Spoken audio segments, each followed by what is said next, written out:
የትግራይ ክልል ዛሬም ልባዊና ወደ ተግባር የቀረበ ትኩረት ያሻዋል።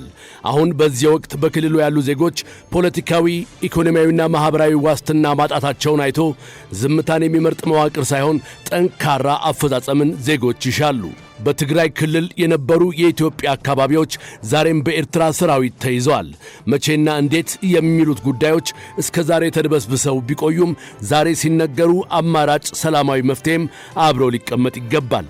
በሌላ በኩል የነዋሪውን ሕይወት ሞት ሽረት ያደረጉበት ራሳቸውን በአንጃ የከፋፈሉ ነፍጥ ያነገቡ ታጣቂ ኃይሎች ነገር የሕዝቡን ሕይወት ከድጡ ወደ ማጡ እያደረጉበት መከራውን ማብዛታቸውን ከዳር ሆኖ መመልከት ሳይሆን ዘላቂ መፍትሄ የሚያሻው ነው።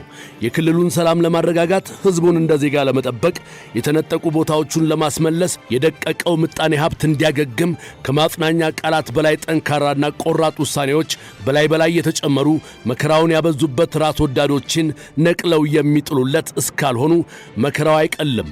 ነገሮች በዘገዩ ቁጥርም ችግሮችን በዚያው ልክ መንፈራፋታቸው ይታሰብበት።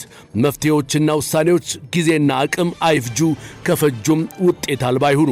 ከሰሞኑ ጠቅላይ ሚኒስትር አብይ አህመድ የኤርትራ ሰራዊት ድንበር አልፎ የወሰዳቸው ቦታዎች ላይ የሰጡት ማብራሪያና አጠቃላይ የክልሉ ፖለቲካዊ፣ ማህበራዊና ኢኮኖሚያዊ ሁኔታ የአሃዱ ሬዲዮ የሳምንቱ አብይ ጉዳይ ማጠንጠኛ።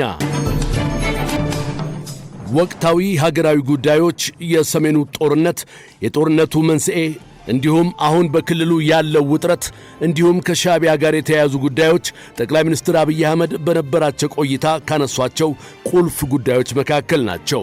የኤርትራ ሰራዊትም የሰሜን እዝ ሲጠቃ አጋጣሚውን ተጠቅሞ ወደ ትግራይ መግባቱን ጠቅሰዋል። መንግሥት በዚያን ወቅት የውጭ ኃይልን ለመከላከል የሚያስችል ሁኔታ ላይ ስላልነበረና የውጭ ኃይልን መከላከል አለመቻሉን አያይዘው አንስተው በዚህም ምክንያት ዛሬም ድረስ በሰራዊቱ ቁጥጥር ስር ስላሉ ቦታዎችም ጠቅሰዋል። ከወረራው በላይ የኤርትራ ጦር ትግራይ ውስጥ ገብቶ ንጹሐንን መግደሉ፣ ተቋማትን መዝረፉ፣ የሲቪልና ማህበራዊ ተቋማትን ማውደሙ፣ በተለይም በአክሱም ከተማ በሁለት ቀናት ውስጥ በመቶ የሚቆጠሩ ወጣቶችን መጨፍጨፉን ጠቅሰዋል። ችግሩንም በሰላማዊ መንገድ ለመፍታት የተለያዩ የፌዴራል መንግሥት ባለሥልጣናት ወደ አስመራ መላካቸውን ቢያስረዱም ከዚያ ውጭ የተደረጉ ግፊቶች ደካማ መሆናቸው በኤርትራ በኩል ወረራው በማናለብኝነት ገፍቶ እንዲሄድ ነገሩም ተድበስብሶ እንዲቀጥል አድርጎታል ብለዋል። ይህም የነዋሪዎችን ሕይወት አክብዶ ቀጥሏል። ነገር ግን ዛሬም እስከ መቼ የሚለው ጥያቄ በቂ ምላሽ ይፈልጋል። ከኤርትራ ጋር በተገናኘ ያሉ ችግሮች በሌሎች ኢትዮጵያ ጠል በሆኑ ሀገራት ጭምር የሚደረግ የትንኮሳ ተግባር በመሆኑ አሁንም የሀገሩ ዜጋ ብቻ እንዲያውቀው ከማድረግ በተሻገረ ዓለም አቀፉን ማኅበረሰብና ተጽዕኖ ማሳደር የሚችሉ ሀገራትን ድጋፍ መጠየቅ የተሻለው ሰላማዊ አማራጭ ነው። አካባቢው ለውጭ ጠላት ጥቃት የተጋለጠ እንደመሆኑ መንግሥት አቅሙን መዝኖ ነገሮችን በስክነትና በእርጋታ ለማየት ቢሞክርም እንዲሁም የቀጠናውን ሰላም ለማስጠበቅ ለሰላማዊ አማራጮች ቅድሚያ ቢሰጥም ከኤርትራ በኩል ያለው ምላሽ ግን በተቃራኒው ንቀት አዘል ሆኗል። ኢትዮጵያ በቀጠናው ካሏት ሌሎች ጥያቄዎችና ባልተገባ መልኩ ከዚህ ቀደምም አሁንም እየተነጠቀች ካለችው መሬቷ ጋር በተገናኘ በዓለም አቀፍ ሕግ መሠረት ጥያቄዎቿን ማቅረብ እንዲሁም አማራጭ መፍትሄ መንገዶችን ለመጠቀም የምትገደድበት ጊዜ ትላንትም ነገም ሳይሆን ዛሬ ነው። በኤርትራ ሰራዊት በወረራ የተያዙትን የትግራይ አካባቢዎች የኤርትራ መንግሥት እንደገዛ መሬቱ በመውሰዱ ነዋሪዎች ከአካባቢው እንዲፈናቀሉና በክልሉ ያሉ ነፍጥ አንጋቢዎችም ያለ ገደብ ከውጭ ኃይሎች ጋር ጥምረት ፈጥረው ካልተቀረፉት ችግሮች ጋር ተደማምረው ነገሮችን ማክበዳቸው ልምምዱ በርትቶ እየተኖረ የተዘነጋ ሐቅ ሆኗል። መሠረታዊውና ሊመለስ የሚገባው ጥያቄ ግን እስከ መቼ የሚለው ይሁን። የትግራይ ክልል ፖለቲካ የኃይልና የነፍጥ ይሁን ተብሎ ያልተጻፈ ሕግ የጸናበት የኢትዮጵያ አካል መሆኑ ለሁሉም ባለሀገር መራር ሐቅ ነው። ችግሩ ጫን እያለ መጥቶ ክልሉን በወረራ በያዘው የኤርትራ መንግሥት ጭምር መደገፉ ሉዓላዊነትንም ጭምር የሚጻረር ትልቅ ጉዳይ ሆኗል። ያልሰከነው የፖለቲካ አካሄድ ከውስጥና ከውጭ በሚጫር የጦር ክብሪትና ድጋፍ የክልሉ የመልማት ጥያቄ መስመሩን እንዲስት እያደረገ ነው። አሁን ላይ በትግራይ ክልል በታጣቂዎች ተገዶ ለውጊያ መመልመል እንደ በልቶ ማደር ያለ ሐቅ ሆኗል። ችግሩ የቱ ጋር ተፈጠረ፣ ለምንስ መፍትሄ አጣ የሚለው መሰረታዊ ጥያቄ እስካልተመለሰ ድረስም ኢትዮጵያም በኤርትራና መሰል ሀገራት በደለቡ ሸማቂዎች መጎሳቆሏ አይቀሬ ነው። የትግራይ ክልልን ወደ የቀደመ ሰላሙና መረጋጋቱ ብሎም ልማቱ ለመመለስ ዜጎች በክልሉ የሚኖሩና በተለያዩ ቦታዎች የሚገኙ ተወላጆች፣ በልዩነት የሚንቀሳቀሱ የፖለቲካ ፓርቲዎች፣ ምሁራንና መንግስት በቅንጅት በመስራት ከኃይል አማራጭ ውጪ ያለውን መፍትሄ ሊያቀኑ ይገባቸዋል። በስድስተኛው ሀገራዊ ምርጫ ለመምረጥ የሚያስችል አቋሙ ባልሰከኑ ጦረኞች የከሸፈበት የትግራይ ክልል አሁንም በመጪው ሰባተኛው ምርጫ እንዳይሳተፍ የተሰራ ያለው ያልተገባ ሥራ ተገትቶ በየትኛውም እይታ ሊቃወሙት የሚገባና በቀጣይ ሀገራዊ ውክልና የሚያገኝባቸው አማራጮች በሁሉ መልኩ ሊፈለጉለት የሚገባ ነው። ትግራይና በክልሉ የሚኖሩ ኢትዮጵያውያን ተመልካች እንደሌላቸው ተገለው ከመኖር የሚያላቅቃቸው ይፈልጋሉ። አማራጮች ሁሉ ግን ከኃይል ነፃ የሆኑና መከራና ሰቆቃን የቀነሱ በተቻለ አቅም ሰላማዊ አማራጮችን ያስቀደሙ ሊሆኑ ያሻቸዋል። ዛሬ ላይ በክልሉ ግለት አልሰክን ያለውና የጠራ የፖለቲካ አተያይ የጠፋው እኔ ብቻ ተቆርቋሪ በሚሉ ቅርንጫፋቸውና ስራቸው በተንሰራፋ ፈቀቅ ብለው ስለ ሕዝቡ ማሰብ በተሳናቸው ፖለቲከኞች ምክንያት ነው።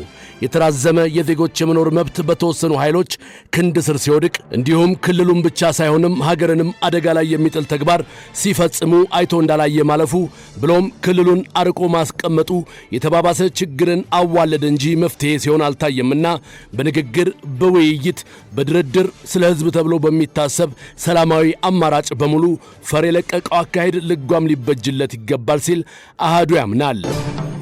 በክልሉ አሁንም የተረጋጉ መንግስታዊ ሥራዎች በማይሰሩበት ለሰራተኞችም ወርሃዊ ደሞዝ ለመክፈል ፈተና በሆነበት የፋይናንስ ተቋማት የገንዘብ አቅማቸው ባጠረበት ሕፃናትና ወጣቶች ለትምህርት ለመውጣት በሚሰጉበት የግል ተቋማት በምርት እጥረት በደቀቁበት የጤና ተቋማት ለሕመምተኞቻቸው ፈውስ ማምጣት በከበደባቸው በእነዚህ የዝምታና የገለልተኝነት ዓመታት የተሻለው ነገር በትግራይ ክልል መምጣት አለመቻሉን ከግንዛቤ በማስገባት ሌሎች አማራጮችን ለመፈተሽ ሌላ 4 እና 5 ዓመታትን መጠበቅ አይሁን። ዜጎች ጉዳታቸውን እንደተሸከሙ ቁስላቸው ሳያገግም ሕይወትን እንዲቀጥሉ ተገደዋል። እናውቅልሃለን የሚሉት ሳይጠቅሙት ልጆቹን ለሞትና አካል ጉዳት ዳርገውበታል። ነገም ለተሻለው እያጩት አይደለም።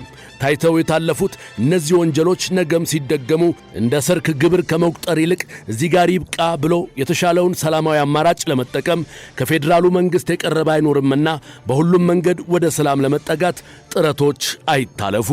የትግራይ ክልል ዛሬም ልባዊና ወደ ተግባር የቀረበ ትኩረት ያሻዋል። አሁን በዚህ ወቅት በክልሉ ያሉ ዜጎች ፖለቲካዊ፣ ኢኮኖሚያዊና ማህበራዊ ዋስትና ማጣታቸውን አይቶ ዝምታን የሚመርጥ መዋቅር ሳይሆን ጠንካራ አፈጻጸምን ዜጎች ይሻሉ።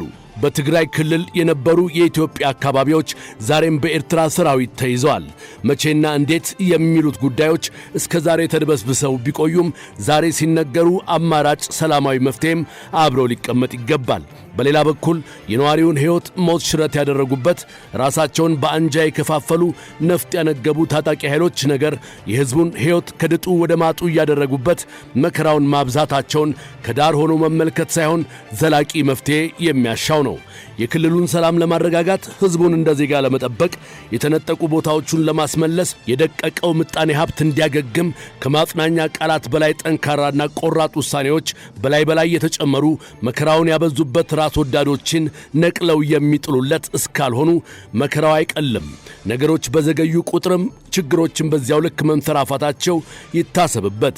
መፍትሄዎችና ውሳኔዎች ጊዜና አቅም አይፍጁ፣ ከፈጁም ውጤት አልባ ይሁኑ። ከሰሞኑ ጠቅላይ ሚኒስትር አብይ አህመድ የኤርትራ ሰራዊት ድንበር አልፎ የወሰዳቸው ቦታዎች ላይ የሰጡት ማብራሪያና አጠቃላይ የክልሉ ፖለቲካዊ፣ ማህበራዊና ኢኮኖሚያዊ ሁኔታ የአሃዱ ሬዲዮ የሳምንቱ አብይ ጉዳይ ማጠንጠኛ